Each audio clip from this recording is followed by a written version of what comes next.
হৰিপ্ৰীত আৰু তাৰ পত্নী এখন সৰু গাঁৱত সিহঁতৰ ল'ৰা দুজনৰ সৈতে বাস কৰে। এইজন হৰিপ্ৰীতৰ ডাঙৰ পুত্ৰ ৰাহুল। ৰাহুল বৰ্তমান চৰকাৰী চাকৰিৰ প্ৰস্তুতি কৰি আছে। এইজন হৰিপ্ৰীতৰ সৰু ল'ৰা বিক্ৰম। বিক্ৰম এজন বিজনেছমেন আৰু বৰ্তমান বিক্ৰম বিবাহিত। এদিনাখন ৰাহুলৰ মাক ৰাহুলক মাতি আনি ৰাহুলৰ বিয়াৰ বিষয়ে ক'লে। বাবা, তই কি ভাবিছা? বুজিছোঁ তই চৰকাৰী চাকৰিৰ প্ৰস্তুতি কৰি আছা, কিন্তু বয়সটোতো ৰৈ নাথাকিব। বুজিছোঁ মা, তুমি চিন্তা নকৰিবা। মই চাকৰিটো পোৱাৰ লগে লগে বিয়া কৰাম দিয়া। তুমি চিন্তা নকৰিবা। এইগৰাকী আকৌ মিছেছ শইকীয়া। এখেতৰ এজনী ধুনীয়া ছোৱালী আছে, কিন্তু তাই বহুত মৰ্ডান, যাৰ বাবে মাকে তাইৰ বাবে দৰা বিচাৰি আছে। হেল্ল', ভণ্টি, তোক যে কৈছিলোঁ মই মাইনাৰ বাবে এটা দৰা বিচাৰিলি নে? বাইদেউ, মোৰ চকুত এজন ভাল ল'ৰা আছে, চৰকাৰী চাকৰিৰ প্ৰস্তুতি কৰি আছে, কিন্তু সি গাঁৱৰ। তই যদি ক' মই কথা পাতিব পাৰিম আৰু। এইজনী ৰীম, মিছেছ শইকীয়াৰ ছোৱালী। মা ক'ত আছে? এইপিনে অহাচোন। কি হ'ল, কেলেই চিঞৰি আছা? জানানে মা, মই আজি ফেশ্বন কম্পিটিশ্যন এটাত পাৰ্টিচিপেট কৰিছিলোঁ। এইবিলাক এৰ আৰু তই, এইবিলাক কৰি তোৰ কোনো লাভ নাই। মই তোৰ বাবে এটা দৰা বিচাৰিছোঁ। ল'ৰাজন ভাল, চৰকাৰী চাকৰি কৰে, কিন্তু সি গাঁৱৰ। তই এবাৰ তাক লগ কৰি চাবিচোন। মা, এইবিলাক বিয়াৰ কথা নক'বা, তাকো আৰু গাঁৱৰ ল'ৰাৰ লগত, ইম্পচিবল। এবাৰ তই লগ কৰি চাচোন, কিজানিবা তোৰ ভালেই লাগে। এবাৰ লগ কৰি চোৱাত কি আপত্তি আছে? এবাৰ চা লগ কৰি। বাচিলোঁ। এতিয়া কিবা এটা বাহানা কৰি মাক ভাল নলগা বুলি ক'ব লাগিব। মুঠতে মই গাঁৱৰ ল'ৰাৰ লগত বিয়াত নহওঁ। ইয়াৰ পিছত ৰীম ৰাহুলক লগ কৰিবলৈ যায়। Hello' Riya, nice to meet you. ইয়াতে বহা, আমি বহি ভালদৰে কথা পাতিম।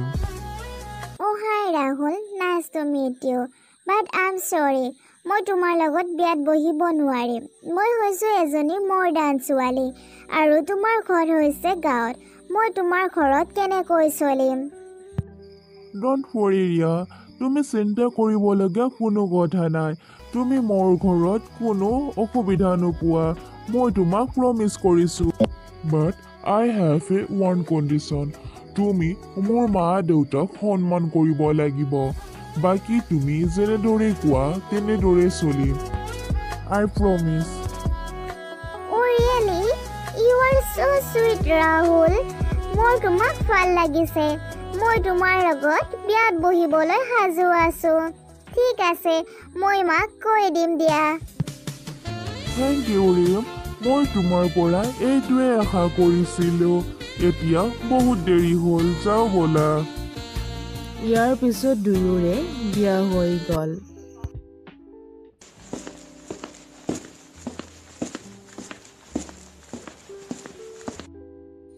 আৰে বাইদেউ, আপুনি এইবিলাক কি পিন্ধিছে? আপুনি হৈছে এইখন ঘৰৰ ডাঙৰ বোৱাৰী। আপুনি এনেকুৱা কাপোৰ পিন্ধিলে ভাল নালাগে। আপোনাৰ ঘৰত আজি প্ৰথম দিন, গতিকে আপুনি সোনকালে পাকঘৰলৈ আহক। ঠিক আছে ৰিয়া, তুমি যোৱা, মই গৈ আছোঁ।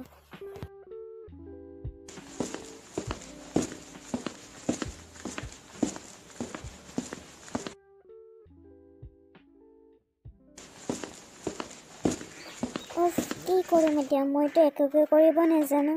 কি বনাম? আইডিয়া। ৰীমৰ মনলৈ এটা আইডিয়া আহিল।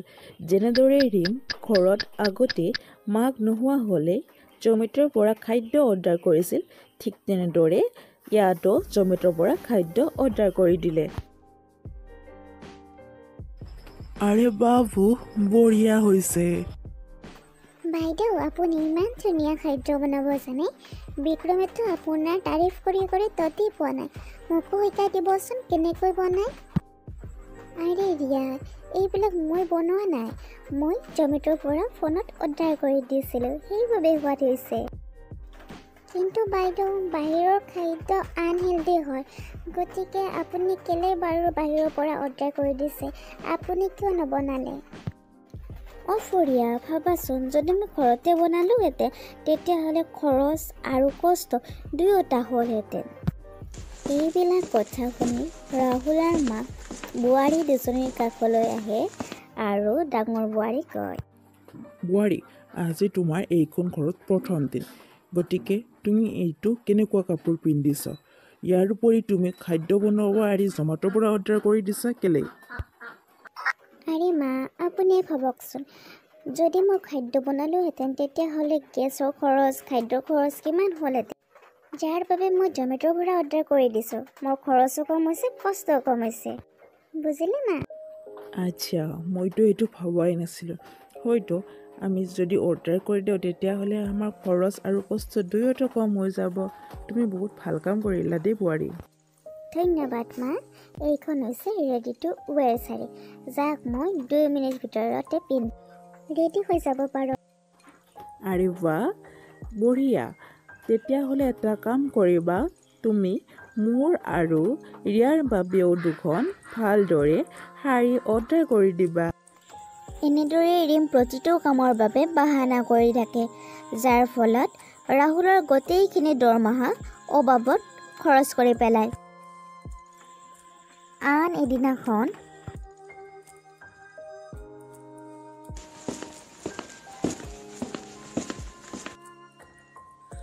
বাইদেউ মই মাহঁতৰ ঘৰৰ পৰা আহোঁ আপুনি প্লিজ মোৰ কাপোৰ লগতে মাৰ কাপোৰখিনি থৈ দিব দেই ঠিক আছে ৰিয়া কিন্তু কাপোৰ ক'ত ধুম মইতো কাপোৰ ধোৱাৰ বাবে ইয়াত ৱাশ্বিং মেচিন এতিয়ালৈকে দেখা নাই বাইদেউ আমাৰ ইয়াত ৱাশ্বিং মেচিন নাই নহয় আগফালে এখন কাপোৰ ধোৱা পাতা আছে তাত আপুনি ধুব ইয়াৰ পিছত তাই মনে মনে ভাবিলে যিহেতু তাই কাপোৰ ধুব নেজানে গতিকে আটাইবোৰ কাপোৰ ধুবিৰ তাত দি আহিলে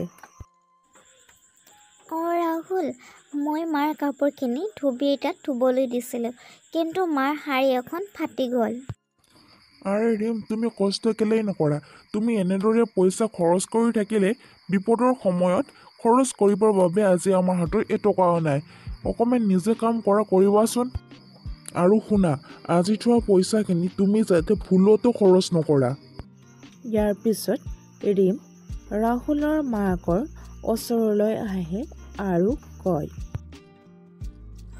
মা কালি মোক ৰিয়াই আপোনাৰ কাপোৰখিনি ধুবলৈ দিছিল মই ধুবিক ধুবলৈ দিছিলোঁ কিন্তু তাত আপোনাৰ এখন শাৰী ফাটি গৈছে হে ভগৱান ৰাহুলে এইজনী ক'ৰ পৰা আনিলে ঐ একোকে কৰিব নেজানে শাৰীখনো মোক ধুবিক দি ফটাই দিলে কি হ'ব আৰে মা সেইখন শাৰী আপোনাৰ বহুত বছৰ পুৰণি হৈছিল আপুনি সেইখন শাৰী 1000 টকাত আনিছিল কিন্তু ধুবিয়ে বেয়া কৰাৰ বাবে এইখন শাৰীৰ বাবে 1500 টকা দিছে গতিকে আপোনাৰ ভালে হৈছে কেলৈ দুখ কৰিছে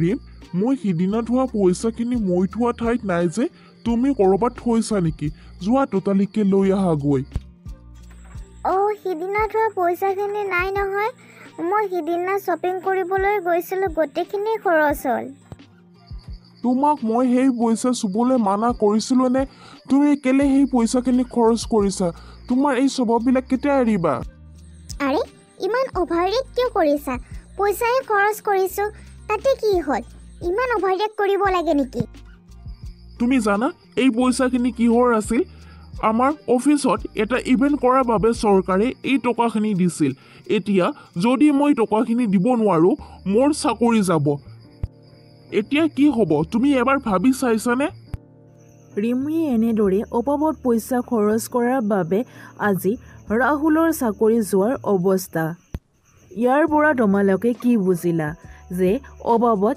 কেতিয়াও পইচা খৰচ কৰিব নালাগে। আমি সদায় পইচা জমা কৰি ৰাখিব লাগে।